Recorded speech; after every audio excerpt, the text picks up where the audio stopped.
ગરીબ ખેડૂત અને જાદુઈ પરી। પાટણ ગામમાં એક ગરીબ ખેડૂત રહેતો હતો, જેનું નામ હાર્દિક હતું। હાર્દિક રાજાના વિશાળ ખેતરોમાં ખેડૂત તરીકે કામ કરતો હતો। તેની પાસે એક નાનકડું ઝૂંપડું હતું અને તેની પત્ની તથા 2 બાળકોની જવાબદારી તેના શિરે હતી। હાર્દિક ખૂબ જ મહેનતુ હતો, પણ ઘણીવાર તેને સવારમાં વહેલા ઉઠીને પોતાના ઘરના નાના મોટા કામ પૂરા કરવા પડતા, બાળકોને શાળાએ મોકલવા અને પત્નીને ઘરકામમાં મદદ કરવી પડતી। આથી તે રાજાના ખેતરે રોજ મોડો પહોંચતો। રાજાને હાર્દિકની આ આદત ગમતી નહોતી। ઘણીવાર તેમણે હાર્દિકને ચેતવણી પણ આપી હતી, પણ હાર્દિકની મજબૂરી તેને મોડો પડવા મજબૂર કરતી। એક દિવસ રાજા ખૂબ જ ગુસ્સે થયા અને તેમણે હાર્દિકને સજા આપવાનું નક્કી કર્યું। રાજાએ હાર્દિકને રાજ્યની સરહદે આવેલા એક ઘનઘોર જંગલમાં, જ્યાં કોઈ માણસ પગ પણ મૂકવાની હિંમત ન કરતું, ત્યાં ખેતી કરવાનું ફરમાન કર્યું। એ જંગલ એટલું ભયાનક હતું કે ત્યાં હિંસક પ્રાણીઓનો ભય સતત રહેતો અને દિવસના અજવાળામાં પણ સૂર્યપ્રકાશ ભાગ્યે જ પહોંચતો।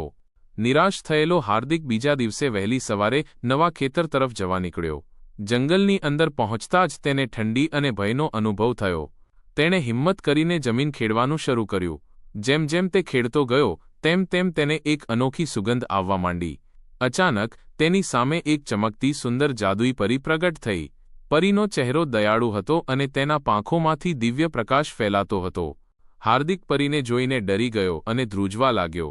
પરીએ સ્મિત કરીને કહ્યું, હે હાર્દિક, તારી મહેનત અને પ્રમાણિકતા જોઈને હું પ્રસન્ન થઈ છું।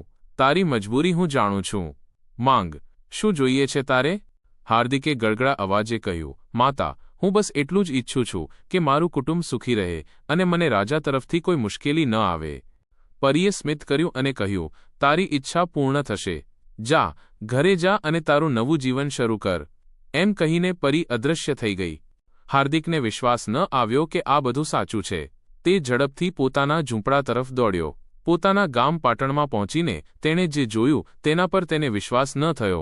તેનું નાનકડું ઝૂંપડું હવે એક ભવ્ય મહેલમાં પરિવર્તિત થઈ ગયું હતું। મહેલના દરવાજા પર સોનાની કોતરણી હતી અને અંદરથી પ્રકાશ રેલાઈ રહ્યો હતો। હાર્દિકની પત્ની અને બાળકો મહેલના આંગણામાં ઊભા રહીને આશ્ચર્યથી જોઈ રહ્યા હતા। ગામના લોકો પણ આ દૃશ્ય જોઈને દંગ રહી ગયા।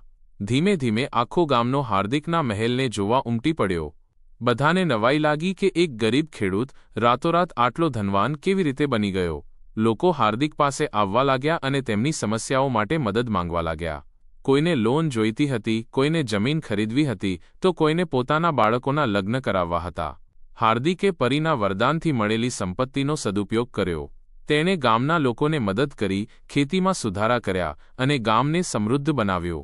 હાર્દિક હવે રાજાના ખેતરમાં નોકરી કરતો નહોતો, પણ તે પોતાના ગામ પાટણનો એક આદરણીય અને દયાવાન, ધનવાન વ્યક્તિ બની ગયો હતો। જાદુઈ પરીના વરદાનથી હાર્દિકનું જીવન સંપૂર્ણપણે બદલાઈ ગયું હતું। આ વાર્તા તમને કેવી લાગી?